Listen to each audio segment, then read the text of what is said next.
आज चीन से सटे बॉर्डर पर हिंदुस्तान की ताकत दुनिया ने देखी। प्रधानमंत्री नरेंद्र मोदी ने रणनीतिक तौर पर बेहद अहम सेला टनल का उद्घाटन किया। यह टनल चीनी बॉर्डर के करीब है और अब एलएसी तक पहुंचना बेहद इससे आसान हो जाएगा। ऑल वेदर है। 825 करोड़ की लागत से बनी यह सुरंग 13,700 फीट की ऊंचाई पर है, जिससे रोजाना 5,000 गाड़ियां गुजरेंगी। इस टनल से महज 8 घंटे के भीतर ईटानगर से तवांग पहुंचा जा सकता है। यह ऑल वेदर टनल है, यानी कि बर्फ हो या फिर बारिश हो, कैसा भी मौसम हो, यह हर मौसम में खुली रहेगी। अब चीनी सेना तक सेना का जो मूवमेंट है बहुत तेज हो जाएगी। राष्ट्रीय सुरक्षा और भी ज्यादा मजबूत हो जाएगी, यानी सामरिक तौर पर यह काफी मददगार है और काफी ताकत देती हुई नजर आएगी सेना को। ये तस्वीरें इस वक्त हम आपको दिखा रहे हैं अरुणाचल प्रदेश, जहां पर सेला टनल का उद्घाटन किया गया। तो प्रधानमंत्री ने ईटानगर से आज वर्चुअली सेला टनल का उद्घाटन किया। टनल के उद्घाटन पर पीएम ने क्या कहा, आप ये भी सुनिए। 13,000 फीट की ऊंचाई पर मैं तो देश के नौजवानों को कहूंगा कि इस टनल को देखने के लिए आना चाहिए। कैसे हमारे यहां काम हो रहा है। 13,000 फीट की ऊंचाई पर यह शानदार टनल बनाई है।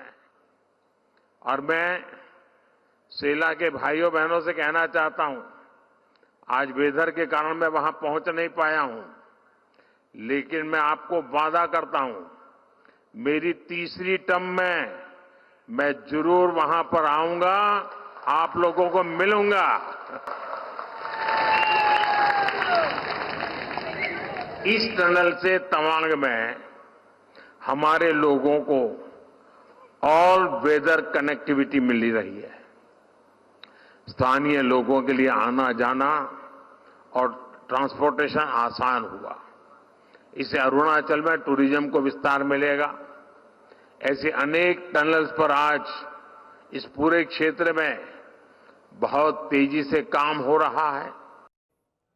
और देखिए, इस बीच एक बड़ी खबर एलएसी से आ रही है। भारत एलएसी पर एक घातक हथियार की तैनाती करने जा रहा है। भारतीय सेना एलएसी के आसपास लगातार अपनी स्थिति को और मजबूत करने में लगी है और इसी क्रम में इंडियन आर्मी ने एलएसी के करीब Pinaka multiple launch rocket system के 2 रेजिमेंट्स को तैनात करने का फैसला लिया। इसके लिए प्रोसेस शुरू हो गया है। पिनाका भारत का स्वदेशी रॉकेट सिस्टम है। इससे चीन से लगी सीमा पर भारत के तोपखाने की मारक क्षमता और बढ़ेगी। मारक क्षमता में इजाफा होगा और चीन के किसी भी दुस्साहस का सामना पूरी ताकत के साथ दिया जाएगा। और अंशु निफाड़ इस वक्त हमारे साथ जुड़े पूरी जानकारी के साथ। अंशु, पिनाका रेजिमेंट की तैनाती को लेकर जो फैसला है वो क्या बतला रहा है, किस तरह से ये मजबूती के तौर पर यह फैसला साबित होने वाला है एलएसी पर? देखिए, यहाँ पर मैं आपको बताना चाहूंगी कि ये बहुत ही बड़ा फैसला है और इसको लेकर जो जानकारी हमें मिली है कि भारतीय सेना चीन से लगी सीमा पर पिनाका रॉकेट के 2 रेजिमेंट तैनात कर रही है और इसके लिए भारत के तोपखाने की जो मारक क्षमता है और खासतौर से जो लद्दाख का पूर्वी लद्दाख का जो पूरा एरिया है, उससे हमारी प्रिपेयर्डनेस और हमारी जो फोर्स की ताकत है वो कई गुना बढ़ जाएगी। और जिस तरह से 2020 में गलवान में जो हिंसक झड़प हुई थी, उसके बाद से ही भारत और चीन के बीच में जो सीमा विवाद है वो लगातार बना हुआ है। 21 राउंड की बातचीत हो चुकी है।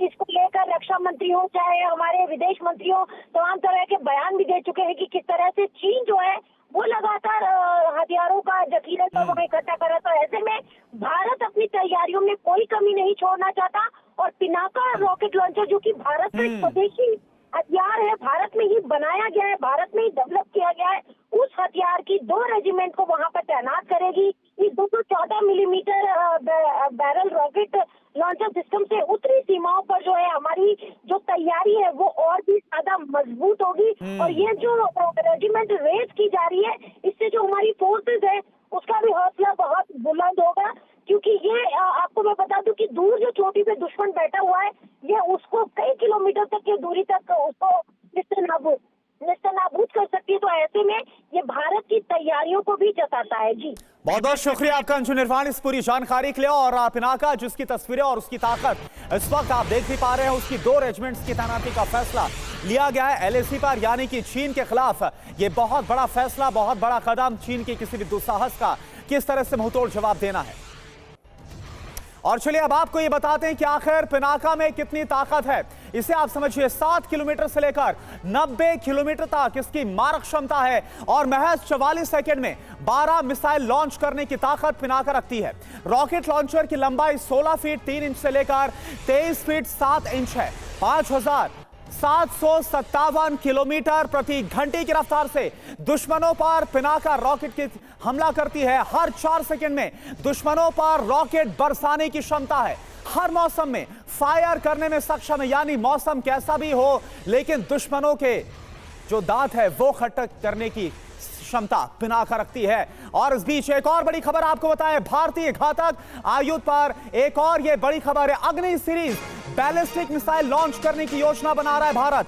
11 से 16 मार्च के बीच किया जा रहा है इसको लॉन्च। ओडिशा के अब्दुल कलाम द्वीप की मिसाइल रेंज हो सकती है जहां से लॉन्चिंग की जाएगी। अग्नि सीरीज बैलिस्टिक मिसाइल 3550 किलोमीटर मार कर सकती है, यानी कि भारत की सैन्य क्षमता और भारत की जो युद्ध क्षमता है इसमें एक और बड़ा इजाफा होने वाला है। भारतीय घातक आयुध पर यह बहुत बड़ी खबर है। अग्नि सीरीज की बैलिस्टिक मिसाइल है जिसको लॉन्च करने की योजना भारत बना रहा है। 11 से 16 मार्च के बीच इसे लॉन्च किया जा सकता है। तो ये दो बड़ी खबर एक साथ अब हम आपको दिखाते हैं। एक तरफ पिनाका रेजिमेंट, 2 रेजिमेंट्स को तैनात करने का फैसला चीन के साथ LAC पर लिया गया है। ये तस्वीर हम आपको साथ में दिखा रहे हैं, पिनाका उसकी ताकत को आप देखिए। और दूसरी तरफ अब्दुल कलाम द्वीप से लॉन्चिंग हो सकती है अग्नि सीरीज की जो बैलिस्टिक मिसाइल है, इसकी लॉन्चिंग 11 से 16 मार्च के बीच हो सकती है। दोनों बहुत बड़ी खबर है। तो अग्नि सीरीज की बैलिस्टिक मिसाइल की लॉन्चिंग की खबर तो हमने आपको बताई, लेकिन अग्नि से दुश्मनों में आखिर कैसे खौफ पसर रहा है यह जानना भी आपके लिए बहुत जरूरी है। दरअसल इसकी ताकत आप देखिए, सतह से हवा में मार करने वाली बैलिस्टिक मिसाइल है। 5000 किलोमीटर तक लक्ष्य को भेदने में यह सक्षम है और इसके अलावा परमाणु क्षमता से भी लैस है। रफ्तार है इसकी 9000 किलोमीटर प्रति घंटा। 1500 किलो का वॉरहेड ले जाने में सक्षम है बैलिस्टिक मिसाइल। जद में पूरा चीन, अफ्रीका और यूरोप के कई हिस्से हैं। तो इस तरह से जो अग्नि मिसाइल है जिसका जिक्र हमने आपके सामने किया, उसकी ताकत, उसकी क्षमता है। और इस बीच एक और बड़ी खबर आपको बताएं LAC को लेकर है। LAC पर चीन की तैयारी पर यह बहुत बड़ी खबर है।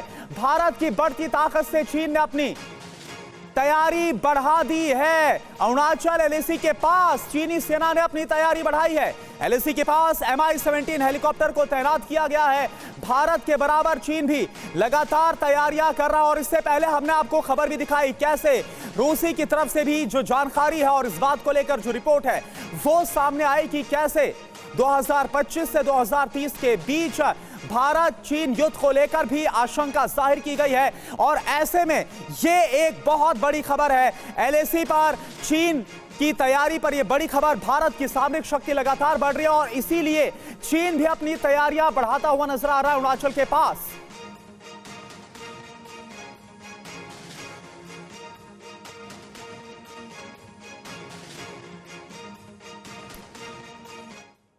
तो आखिर LAC पर ड्रैगन की क्या तैयारी, इसको आप जरा समझिए। खबर यह आ रही है कि अरुणाचल LAC के पास बड़ी तैयारी इस वक्त कर रहा है चीन।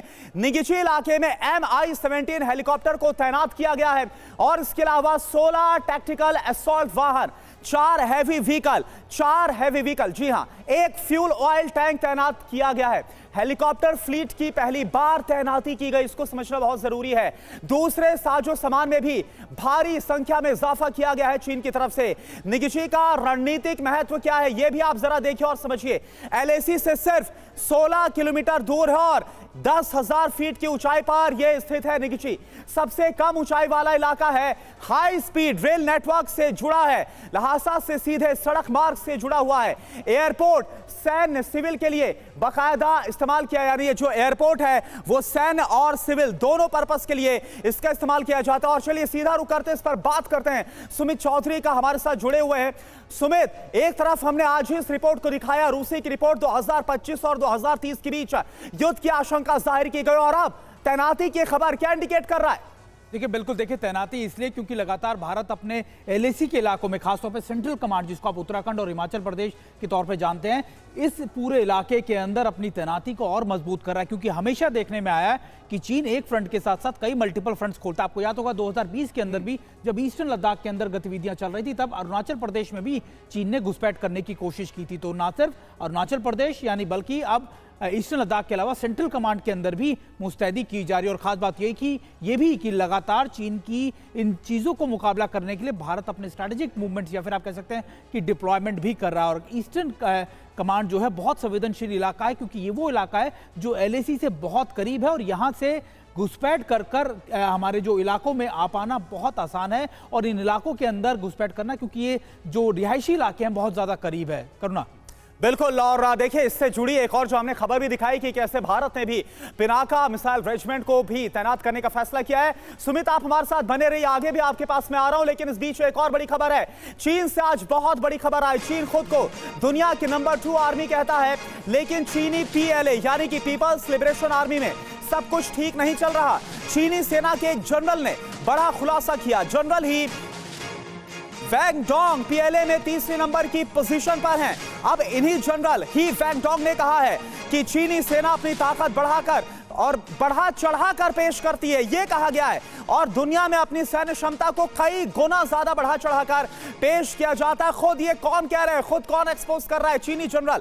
साउथ चाइना मॉर्निंग पोस्ट के मुताबिक चीनी जनरल ही वैंग डोंग ने यह कहा कि पीएलए नकली युद्ध क्षमताओं पर रोक लगाए। चीनी जनरल ने यह बात एक बैठक के दौरान कही है। तो यह बहुत बड़ी खबर है, यानी चीन जो अपना धौंस दिखाता है, चीन जो कई बार धमकाता है, जो कमजोर देश हैं उनको धमकाता भी है, और लेकिन इन सब की लगातार विस्तारवाद में जुड़ा रहता है, अपनी सैन्य ताकत को दिखाने की कोशिश करता है, लेकिन वो सब कुछ कैसे फेक है ये बताने की कोशिश की गई है खुद चीनी जनरल की तरफ से। और चीन की आर्मी पर नजर रखने वाले एक्सपर्ट ये लंबे समय से कहते आए हैं कि चीन अपनी क्षमताओं को बढ़ा चढ़ाकर पेश करता है, जो बात खुद चीनी जनरल ने कही है। चीन एक ऐसा देश है जो पूरी दुनिया से कटा हुआ है, वहां मीडिया को आजादी नहीं है, इसलिए अंदर की चीजें बाहर नहीं आ पाती है और दुनिया को चीन की सच्चाई का अंदाजा ही नहीं लग पाता है। पीएलए लंबे समय से प्रोपेगेंडा वीडियो के जरिए अपना प्रभाव बनाने की कोशिश में जुटा है। चीनी आर्मी अपनी ताकत, अपने हथियारों को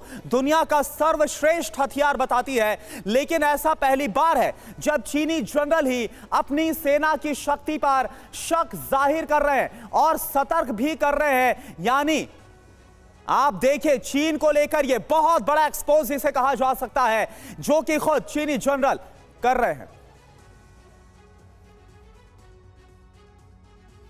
इधर चीनी सेना के जनरल ही वैंग डोंग ने कैसे अपनी सेना को एक्सपोज किया ये आपको बताते हैं। तो चीनी सेना की पोल खुली है खुद उनके जनरल की तरफ से। जनरल का खुलासा, पीएलए नकली युद्ध क्षमताओं को ना दिखाए, सेना की ट्रेनिंग में काफी दिक्कतें हैं ये कहा गया है, हथियारों की खरीद फरोख्त में काफी गड़बड़ी है, भ्रष्टाचार की जांच तेजी के साथ हो इस मांग को भी रखा गया। अलग अलग कमांड के बीच तालमेल भी नहीं है, कोऑर्डिनेशन की कमी बतलाई गई, युद्ध तैयारियों पर गंभीरता तक नहीं है, यह खुद चीनी जनरल की तरफ से कहा जा रहा है, जो कि अपने आप में बहुत बड़ा खुलासा है। तो जिनपिंग की सेना में फूट है क्या, यह भी इससे एक बहुत बड़ा सवाल जोड़ता हुआ नजर आ रहा है। खुलासे से जिनपिंग को पीएलए से मिल रही है लगातार चुनौती। दर्जनों अफसर जिनपिंग की नीतियों से बेहद खफा है, पीएलए को चलाने के तरीकों पर काफी मतभेद है, लाल सेना की कई जानकारियां अमेरिका तक पहुंच रही है, यह खबर आ रही है। सैन्य अधिकारियों का करप्शन सबसे बड़ा सिरदर्द इस वक्त बना हुआ है, और इसको लेकर और क्या इंफॉर्मेशन है यह भी हम आपको बताते हैं। कैसे 6 महीने में पीएलए से किस किस को हटाया गया, जिसने भी जिनपिंग का विरोध किया। आप देखिए चीनी रक्षा मंत्री ली शनफू को निकाला गया, 9 जनरल्स को हटाया गया, रॉकेट फोर्स का कमांडर भी शामिल है 9 जनरल में जिनको निकाला गया है। इसके अलावा एरोस्पेस यूनिट से 3 सीनियर एग्जीक्यूटिव निलंबित किए गए, टॉप रॉकेट साइंटिस्ट को भी निकाला गया है। यह कदम उठाए गए, यानी जो जिसकी नीतियां जिनपिंग की नीतियों से मेल नहीं खाती है उनके खिलाफ सीधा एक्शन लिया जाता है। लेकिन इसके बावजूद आप ये देख रहे हैं कि किस तरह से जो चीनी जनरल है अब उनकी तरफ से ये बड़ा खुलासा किया गया है और यह एक्सेप्ट किया गया है चीन अपनी जो ताकत है वो गलत तरीके से बढ़ा चढ़ाकर दिखाता है। मनीष झा हमारे साथ जुड़े हुए। मनीष, वैसे तो चीन के अंदर कुछ भी कहना और इतनी हिमाकत करना कि वहां की सच्चाई बतला दे, ये तो बहुत दूर की बात है, लेकिन ये सब कुछ हुआ कैसे? ताज्जुब की बात तो ये है। देखिए, इसीलिए ज्यादा शक हो रहा है कि इसके पीछे में कहानी कुछ और है। वैसे चीन की सैन्य ताकत हो या चीन का हथियार हो, पिछले 6 दशकों से चीन ने कोई ऐसा युद्ध लड़ा नहीं है, तो उसकी परीक्षा होना बाकी है। लेकिन आप ये देखिए कि किस तरह से चीन के राष्ट्रपति शी जिनपिंग अपनी ताकत को हमेशा से भ्रष्टाचार विरोधी अभियान के नाम पर बढ़ाते आए हैं, और उसी कड़ी में चीनी सेना के अंदर अपनी मनमानी के हिसाब से वो अपनी ताकत को एकजुट कर रहे हैं। आप देखिए कि किस तरीके से चीन में सेना के हथियारों के खरीद के नाम पर चीन के रक्षा मंत्री लापता हो गए, चीन के रक्षा विभाग के टॉप ऑफिशियल्स या तो हटाए गए या जेल में डाले गए या फिर वो लापता हो गए। आखिर इसकी वजह क्या है? इसकी वजह यह है कि शी जिनपिंग का जो अपना मिलिट्री प्लान है, जो भी उससे सहमत नहीं होता है, उन सबको हटाने के लिए अलग अलग तरह के आरोप लगाए जा रहे हैं, अलग अलग तरह की बातें कही जा रही है, और उसमें कई बार आप कहते खुद भी हैं कि हम मॉडर्नाइजेशन कर रहे हैं, हमारे यहाँ करप्शन हो रहा है, हमें को बहुत सारी चीजें रिप्लेस करनी है। लेकिन हकीकत यह है कि यह शी जिनपिंग का वो सातिराना चाल है जिसमें वो अपने उन जनरलों को फिट करना चाहते हैं जो आने वाले समय में चीन के अपने उस विस्तारवादी नीति को आगे बढ़ाएगा। बिल्कुल, तो ये अपने आप में एक बहुत शक भी जाहिर करता है, लेकिन कई सवाल भी उठाता है। आप बने रहिए हमारे साथ, मनीष और सुमित आप भी हमारे साथ बने हुए हैं।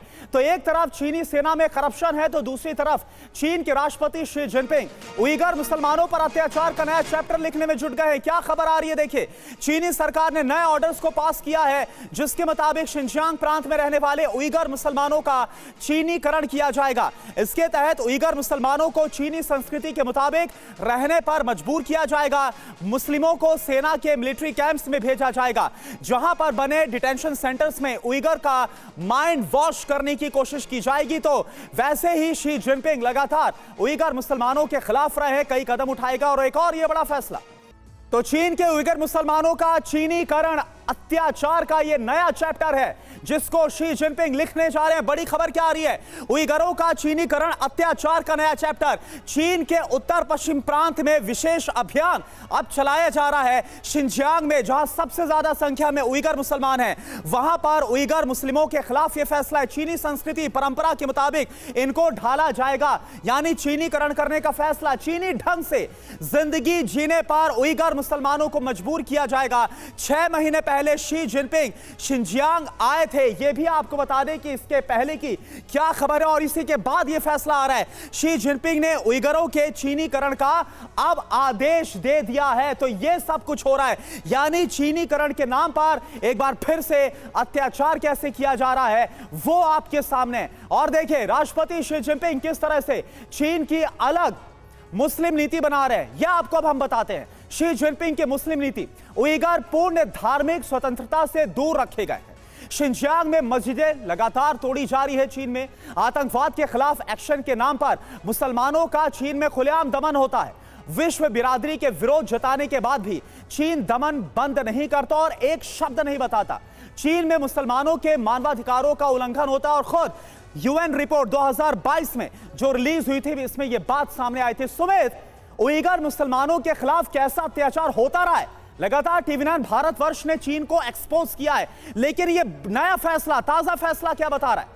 देखिए, बिल्कुल देखिए, उइगर मुसलमानों को लेकर आपको याद होगा कि मस्जिदें तोड़ी जाती हैं चीन में, लगातार वहां पर दबाव बनाया जाता है कि मुस्लिम धर्म आप नहीं फॉलो करेंगे। लेकिन खास बात यह कि चीन ये सारी चीजें दुनिया से छिपाता भी आया और इसको नकारता भी आया। अभी महत्वपूर्ण यह है कि चीन लगातार इस कोशिश में है, क्योंकि यूएन इस मामले को बहुत तेजी से उठा रहा है, लगातार चीन के ऊपर दबाव बन रहा है। तो चीन चाहता है कि किसी भी तरीके से जो वहां के मुस्लिम है उनको डिस्प्लेस कर दिया जाए, यानी उनको दुनिया चीन के अलग अलग इलाकों में भेज दिया जाए, उनके वहां पर फोर्स्ड लेबर के तौर पर इस्तेमाल किया जाए, ताकि जब भी कोई ऐसी विजिट हो तो ऐसी चीजें यूएन की टीम को वहां नहीं देखने को मिल पाए। बिल्कुल सुमित, तो लगातार अपने अत्याचार को छुपाने की कोशिश की जा रही है और इसी में नया फरमान भी जारी किया गया। सुमित, आप हमारे साथ बने रहिए। इधर भारत के खिलाफ चीन लगातार कैसे इन्फोवार कर रहा है। इन्फोवार पर यह बड़ी खबर है, भारत के सामरिक आर्थिक हितों को प्रभावित करने में चीन जुटा हुआ है। तो ये ड्रैगन को लेकर बड़ी खबर है। विभिन्न देशों में भारत के खिलाफ दुष्प्रचार को फंडिंग चीन कर रहा है। भारत के मित्र देशों में भारत के खिलाफ लोगों को भड़काने में भी चीन जुटा हुआ है। दुष्प्रचार का ये नया फॉर्मूला अख्तियार किया है ड्रैगन ने।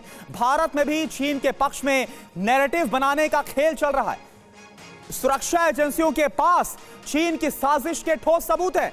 चीनी फंडिंग से चलने वाले ऐसे संस्थानों पर भारत सरकार कार्रवाई भी कर रही है। तो यह चीन की तरफ से नया प्रोपेगेंडा वॉर भारत के खिलाफ और भारत के जो मित्र देश हैं उन्हें भड़काने की कोशिश।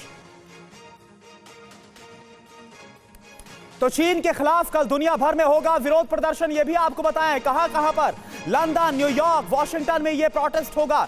तिब्बत नेशनल अपराइजिंग डे पर यह प्रदर्शन होगा। पीएलए के दमन के खिलाफ आवाज बुलंद करेंगे लोग। तो आजाद तिब्बत की लगातार जो मांग है वो की जा रही है और यही चीन करने के लिए तैयार नहीं है और इसी के खिलाफ कल दुनिया भर में प्रोटेस्ट होगा। लंदन, न्यूयॉर्क, वॉशिंगटन में यह प्रदर्शन किया जाएगा। तिब्बत नेशनल अपराइजिंग डे पर प्रोटेस्ट होगा। पीएलए के दमन के खिलाफ आवाज बुलंद करने का फैसला। मनीष झा, यह प्रोटेस्ट क्या बतला रहा? हालांकि हर साल इस तरह से हम देखते हैं, लेकिन क्या इसका कोई फर्क पड़ेगा?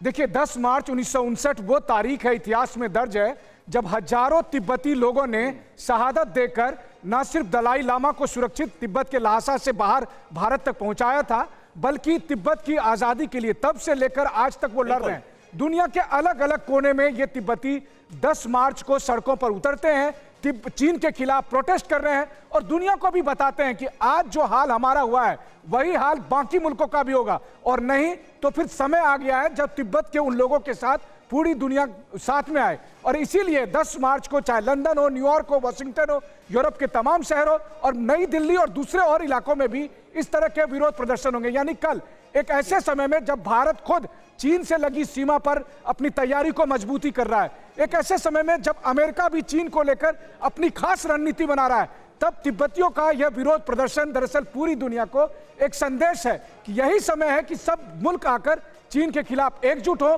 चीन के विस्तारवादी नीति को चैलेंज करे, नहीं तो फिर जो हाल तिब्बत का हुआ वो किसी और का भी हो सकता है। बिल्कुल, यानी एक बार फिर से वो 10 तारीख होगी जब दुनिया देखेगी कि कैसे जो चीन है लगातार विस्तारवाद में लगा हुआ और कैसे वो जो दबाने की कोशिश है वो करता है अपने पड़ोसियों को। इन सब के बीच आप दोनों का बहुत बहुत शुक्रिया इस पूरी बातचीत के लिए, जानकारी के लिए। और अब देखिए एक बड़ी खबर पाकिस्तान से। पाकिस्तानी सेना ने अपने अफसरों को धमकी दी है। इमरान खान का सपोर्ट किया तो अंजाम भुगतना होगा। इमरान सपोर्टर आर्मी अफसरों को खुली चेतावनी दी गई है।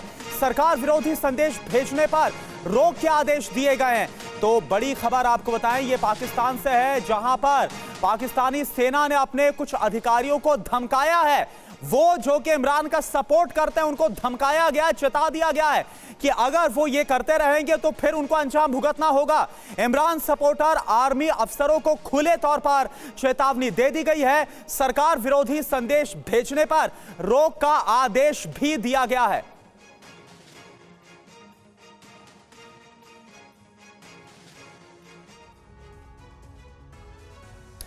तो आखिर क्यों पाकिस्तानी सेना जनरल आसिम मुनीर आखिर क्यों इमरान खान से डरते हैं, यह आपको जानना बहुत ज्यादा जरूरी है। इमरान खान से क्यों डरती है पाकिस्तानी सेना?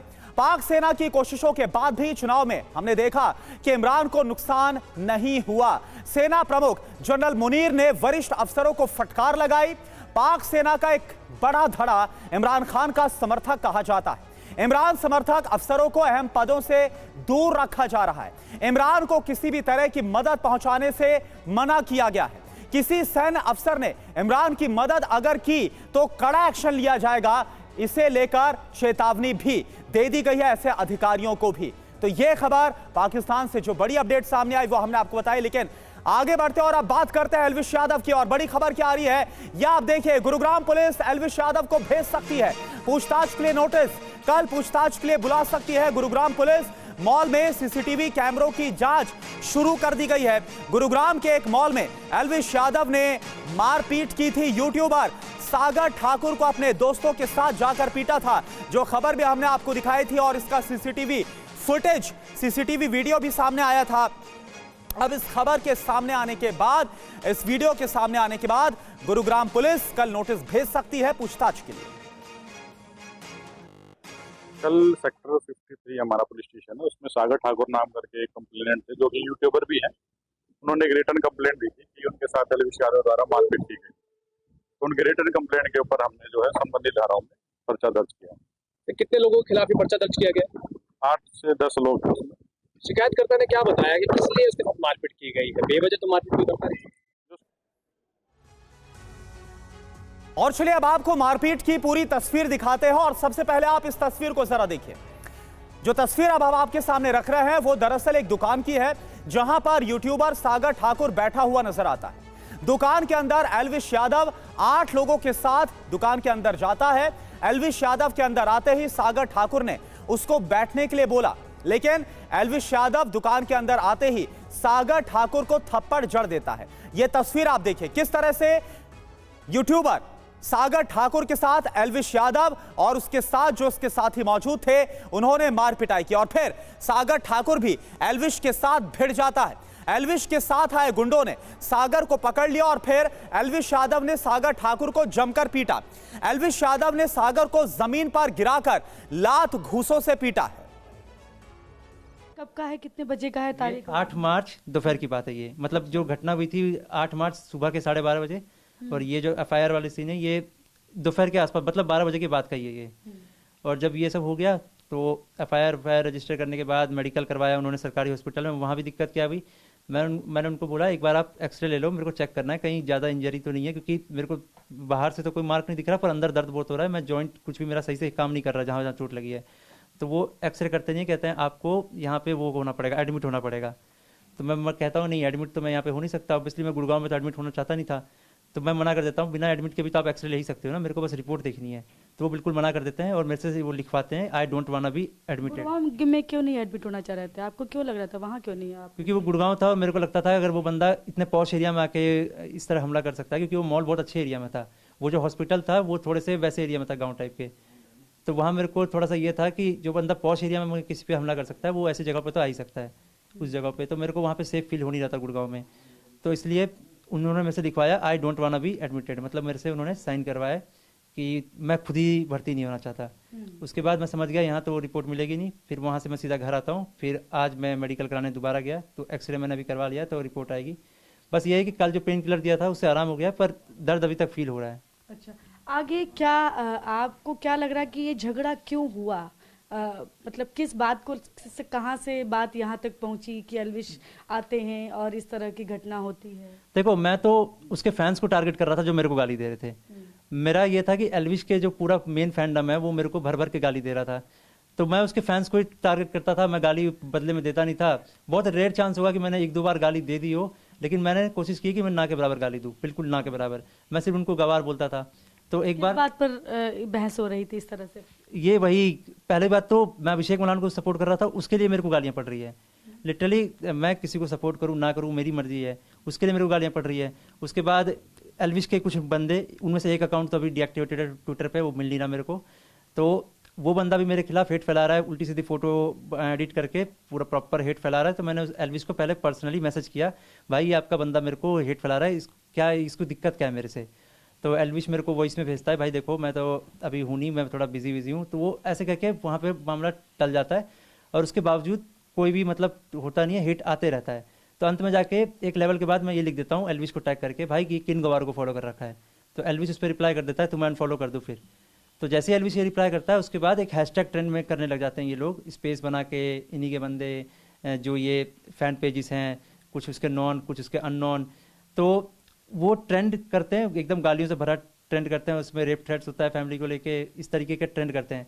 अब वो जब ट्रेंड होता है तो वहाँ पे वो आपको आपके लिए लिखते हैं, किसके लिए लिखते हैं? वो मतलब वही कि माँ की गाली लिख के ट्रेंड करवा रहे के लिए मतलब मेरे लिए लिख रहे थे, मैक्स 10 के आगे गाली मतलब माँ बहन की उनके समर्थक जो थे, उनके फॉलोअर्स जो थे वो। तो ये सब हुआ। तो इतना सब कुछ होने के बाद फिर मैंने कहा कि अभी इस पर रिएक्ट करके फायदा नहीं है, ये लोग ऐसे ही हैं। फिर नया बिग बॉस आया जिसमें अनुराग डोभाल और मुनावर थे। अब जब ये दो आए तो अनुराग को तो मैं पर्सनली जानता था और मुनावर को मैं सिर्फ मतलब जानता था कि हाँ ये कोई आर्टिस्ट है, कॉमेडियन है। तो उस पर मैंने एक ट्वीट किया, the probability of winning Munawar Faruqui 75%। जिस तरीके से वो अंदर उसने अपना पर्सनैलिटी, अपना ऑरा जो दिखा रखा है, वो उसके जीतने के चांसेस 75% है। और जैसे मैं और चलिए अब सीधा रुख करते हैं विवेक का, हमारे साथ जुड़े पूरी जानकारी के साथ। विवेक, देखिए लगातार जो एल्विश ठाकुर है वो विवादों में घिरे हुए हैं और अब हमने सुना सागर ठाकुर को मारपिटाई तो हुई लेकिन फैमिली थ्रेट की बात भी कर रहे हैं।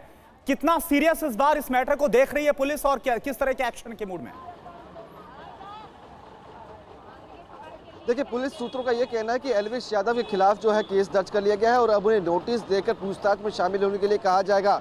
आज शाम तक कयास लगाए जा रहे हैं कि नोटिस जो है वो एल्विश यादव को भेजा जाएगा और कल उसे पूछताछ के लिए बुलाया जा सकता है। और साथ ही सीसीटीवी कैमरे के अंदर जो लोग नजर आ रहे हैं जो एल्विश यादव के साथ थे उन्हें भी पूछताछ के लिए बुलाया जाएगा। यानी कि साफ है कि आने वाले समय में एल्विश यादव की मुश्किलें बढ़ सकती है, क्योंकि जिस तरह से सोशल मीडिया पर जो वीडियो वायरल हुआ है उसे पुलिस ने अपने पास रख लिया है, उसे देखा जा रहा है। उसके अलावा जो मॉल के अंदर के सीसीटीवी फुटेज थे, यानी कि वो कितने बजे एंट्री की उन्होंने, कितने बजे निकले और क्या क्या हुआ था, उस सारी फुटेज को जो है पुलिस ने कलेक्ट किया है और पुलिस का कहना है कि इसी के आधार पर आगे की तफ्तीश की जा रही है। अब एल्विश यादव से पूछताछ की जाने वाली है, क्योंकि शिकायतकर्ता का बयान उन्होंने दर्ज कर लिया है। अब एल्विश यादव का भी ये बयान दर्ज किया जाएगा और इस मामले में आने वाले समय में जो एल्विश यादव है उनकी मुश्किलें बढ़ेंगी, क्योंकि ये पहला मामला नहीं है, पहले भी कई तरह के इस तरह के मामले जो है वो देखे गए हैं। लेकिन इस बार जो मामला आया है उसमें पुलिस ने जिस तरह से एक्शन दिखाना शुरू किया है वो कहीं ना कहीं ये दिखा रहा है कि पुलिस जल्द ही उसे पूछताछ के लिए बुला सकती है। बिल्कुल। अच्छा, ये बताइए इस वीडियो के आने के बाद क्या एल्विश यादव की तरफ से कोई सफाई आई है अभी तक?